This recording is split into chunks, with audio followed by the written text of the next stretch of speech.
Salve, salve, rapaziada! Sejam bem-vindos a mais um vídeo aqui no canal. Rapaziada, eu falei pra vocês que eu só iria fazer um vídeo sobre Memphis Depay quando ele fosse anunciado. Ele foi anunciado na noite de segunda-feira. Eu tava indo dormir já quando eu peguei o celular pra dar uma olhada no Instagram e eu vi o anúncio do cara. Então, cara, vamos falar sobre o Memphis Depay. Que contratação do Corinthians, cara. Esse time aqui, mano, que não importa o quão no fundo do poço ele esteja, esse time é gigante, rapaziada. A gente tem que se lembrar disso, todo mundo tem que se lembrar disso. E, cara, eu queria muito falar aqui sobre o atleta, como que ele pode ajudar a gente em campo, só que aconteceram coisas desde que surgiu na mídia aí que Memphis Depay seria jogador do Corinthians. Surgiram muita gente falando muita merda, muita asneira, e que eu tive que vir aqui falar com vocês sobre isso, tá? Então, vamos falar sobre a mídia. Eu quero rebater algumas coisas que falaram na mídia sobre Memphis Depay, sobre Corinthians, sobre a situação agora de Depay no Corinthians, né? Muitos jornalistas, assim, e não é nem torcedorzinho do Flamengo que ficou pistolado porque perdeu o Depay pro Corinthians, não. Tô falando de gente grande, tá? Que resolveu botar a boca no trombone pra falar. Já teve gente falando, por exemplo, que o Corinthians deve a parcela do Ranieri, jogador extremamente importante para o Cuiabá, e briga com o Cuiabá, concorre diretamente ali, né, no Z4 com o Cuiabá, e não é justo. Se é justo o Corinthians ser rebaixado, o Corinthians se livrar do rebaixamento e o Cuiabá não. Cara, deixa eu explicar uma coisa para vocês, tá? Primeiro, você dizer que o Corinthians arrancou o Ranieri do Cuiabá e, tipo, pesar isso como se fosse um rebaixamento, como se fosse um principal gatilho pro Cuiabá ser rebaixado, é filha da putagem, né? Vamos ser sinceros, porque o Cuiabá não se desfez só do Ranieri pro Corinthians, se desfez do Riquelme, se desfez do Daverson, então colocar isso na conta do Corinthians, pelo amor de Deus, né? E vamos também comparar Corinthians e Cuiabá. Eu não tô querendo diminuir o Cuiabá, mas vamos comparar o peso da camisa, tá? O que significa pro Corinthians ser rebaixado e o que significa pro Cuiabá ser rebaixado, tá? Porque o Cuiabá, não tô diminuindo o Cuiabá, mas ele é acostumado a brigar lá perto da zona de rebaixamento. Tudo bem que desde que subiu nunca foi rebaixado, mas é acostumado a brigar lá embaixo. E o Corinthians, devendo 2 bilhões, a gente sabe o quanto que o Corinthians deve. Ser rebaixado é decreto de morte, cara. Pro Corinthians é vida ou morte se manter na Série A, entendeu? Então pesa muito mais pro Corinthians ser rebaixado do que o Cuiabá ser rebaixado. E o que o Corinthians tá fazendo é desespero. Tá tentando se salvar, cara. E eu vou julgar? Como que eu posso julgar isso? E outra, vocês falam isso, mas o Cuiabá deve o Corinthians também. Que inclusive o senhor Augusto Melo já tá demorando, tá? Pra chegar lá no Cuiabá, ter uma conversa de homem para homem, de presidente para presidente, resolver isso aí. Chegar e falar, ó, eu te devo o Ranieri e você me deve o Walter, vamos conversar? Já passou da hora, senhor Augusto Melo. Não pode também ficar dando pano pra manga pros caras falar da gente, tá? E aí tem gente falando, por exemplo, que o Corinthians deve... Eu não vou ficar citando o nome, mas pelas declarações aqui que eu vou falar, vocês já devem saber de quem que eu tô falando. Mas que o Corinthians deve um Mateuzinho, né?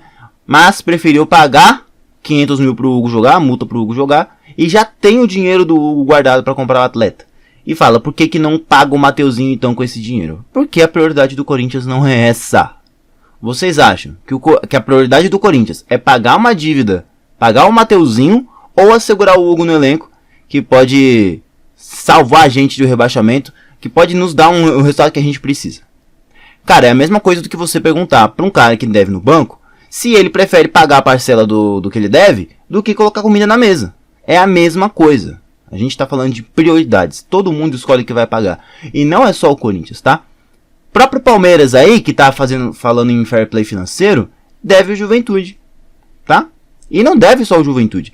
A dívida do Palmeiras é gigante e tá contratando a rodo. Se eu não me engano, foi o terceiro time que mais contratou nessa janela de transferência, cara. Então do que vocês estão querendo falar? Eu não tô falando contra fair play financeiro, não tô falando se eu sou a favor ou contra, mas é porque se levantou isso por causa do Corinthians. E aí que mora a hipocrisia. Porque aí fala, como que é injusto um clube dever times pequenos e contratar um jogador nesse nível. Tá, aí o Vasco, que deve pra gente o Piton, nunca pagou nenhuma parcela e contratou o Coutinho. E aí? Ninguém vai falar nada não? Pois é, né? É 2 pesos e 2 medidas. Acontece que Palmeiras, Flamengo, que estão aí querendo se levantar contra a gente, estão com medo de perder sua hegemonia, né? De perder a cadeira cativa que eles têm. Por quê? Times como o Corinthians se reerguendo. Imagina o Corinthians, esse time aqui, se reerguendo, voltando a ganhar títulos. O quanto de patrocinadores que hoje em dia patrocina vocês dois aí, iriam querer patrocinar a gente. Vocês perderiam dinheiro, né? É por isso que vocês estão tão ouriçados. Não é questão de justiça para vocês. É questão de domínio. Questão de domínio. E vocês precisam. Eu tô falando diretamente pra Palmeiras e Flamengo. Vocês dois mesmo. Precisam entender. Quanto mais cedo vocês entenderem, melhor. Que vocês não são os únicos times grandes do Brasil. Já não são faz muito tempo. A hegemonia de vocês já acabou faz muito tempo. Por quê? Eu lembro muito bem, ano passado mesmo, quando o São Paulo, e olha que eu sou rival, mas eu tenho que falar, que o São Paulo contratou o Rames Rodrigues, o tanto que a mídia falou. E quando o São Paulo chegou na semifinal com o Flamengo, o tanto de cacete que a mídia desceu no São Paulo. 2 pesos e 2 medidas, né? Porque quando é Flamengo e Palmeiras, a história é outra. Se fosse o Flamengo tentando contratar o Balotelli, que a mídia caiu matando quando o Corinthians queria, a história seria outra, né? Então, é isso, rapaziada. Eu não vim aqui pra falar sobre fair play financeiro, também nem tenho uma posição sobre isso. Eu tô aqui pra falar sobre esse medo, de esses dois perderem a hegemonia, tá? Não queria me prolongar muito sobre isso, agora vamos falar sim sobre Memphis Depay. Baita contratação, né? O cara já tem 30 anos, quer dizer, já não, ainda é novo, né? Ainda tem muita lenha pra queimar. Pelo histórico dele, o cara só jogou em time grande, PSV, Lyon, Manchester United, Barcelona e por último o Atlético de Madrid. Um baita jogador. Muita gente diz que ele não é o 9 cabeça de área e tal, que não faz pivô, mas mano, já vi vários golaços dele fazendo pivô pra ele mesmo, né? Segurando o zagueiro atrás, virando e chutando pro gol.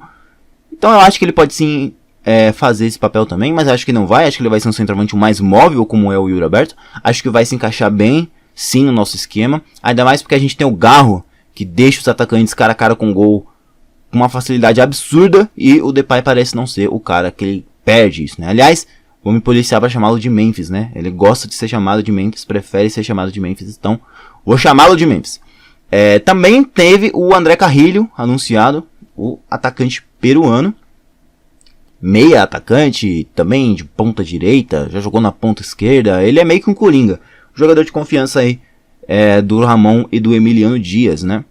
Vi muita gente, inclusive, pra ver esse vídeo aqui pra falar sobre esses dois jogadores. Eu assisti muitos youtubers que analisam jogadores. Nossa, o cara tá ligando uma máquina aqui, espero que vocês não estejam ouvindo. Se qualquer coisa eu fecho a janela. Vi muita gente fazendo análise sobre esses dois jogadores. E o Carrilho, o que me chamou a atenção nessas análises dessas pessoas é que ele pode jogar como meia direita. Talvez no sistema de 3 zagueiros, você elimina o ala e deixa o Carrilho como meia direita. Porque aí a gente não precisa ficar dependendo de Fagner e Mateuzinho, que a gente sabe o tanto que oscila. Então, no mais, o Corinthians montou um time muito interessante, um time muito bom, que acredito eu que se entrosar, que se todo mundo jogar bem, todo mundo tiver comprometido, e inclusive o próprio Memphis, se todos estiverem comprometidos, vai ser um time que vai brigar nas cabeças, cara. Não tem jeito. Então, Memphis Depay já foi anunciado, Carrilho já foi anunciado. Carrilho pode jogar na Copa do Brasil, acho que não agora contra o Juventude, mas pode jogar os próximos jogos. O Memphis só bidou hoje, né? Só apareceu no vídeo hoje, no dia que eu tô gravando. Provavelmente não vai disputar nenhum jogo da Copa do Brasil. Vai ficar mais pro Campeonato Brasileiro e também pra Sul-Americana. Minha opinião, já que não conseguiu colocar o cara na Copa do Brasil, que deixe ele de titular em todos os jogos da Sul-Americana, porque a gente precisa levar um desses dois, ou a Copa do Brasil ou a Sul-Americana, para que ano que vem a gente possa jogar a Copa do Brasil e Libertadores, né? Então, já que ele não pode jogar a Copa do Brasil, pelo menos que ele seja titular em todos os jogos aí da Sul-Americana, ou pelo menos nas decisões aí, que a gente também, eu ia falar para ser titular só nas decisões, nos jogos de volta para garantir vitória, mas também se a gente levar uma taca no jogo de ida também não adianta muita coisa. Mas que pelo menos bote para jogar então na Sul-Americana, caso a gente não consiga o Memphis Depay na Copa do Brasil. Inclusive acho que a Sul-Americana é até mais acessível do que a Copa do Brasil, porque a gente tem ainda Flamengo pela frente, talvez São Paulo, talvez Atlético Mineiro, ainda é incerto, mas times muito fortes, Bahia, times muito fortes aí na Copa do Brasil. Então é isso. Antes da gente encerrar o vídeo aqui, eu quero falar para vocês o nosso recado. A gente sempre tem um recado no final do vídeo, e um recado aí, uma frase de um filósofo contemporâneo, um cara muito sábio, muito inteligente. Vou encerrar com uma frase dele, tá? Poucas ideias, pau no cu da mídia e vai Corinthians!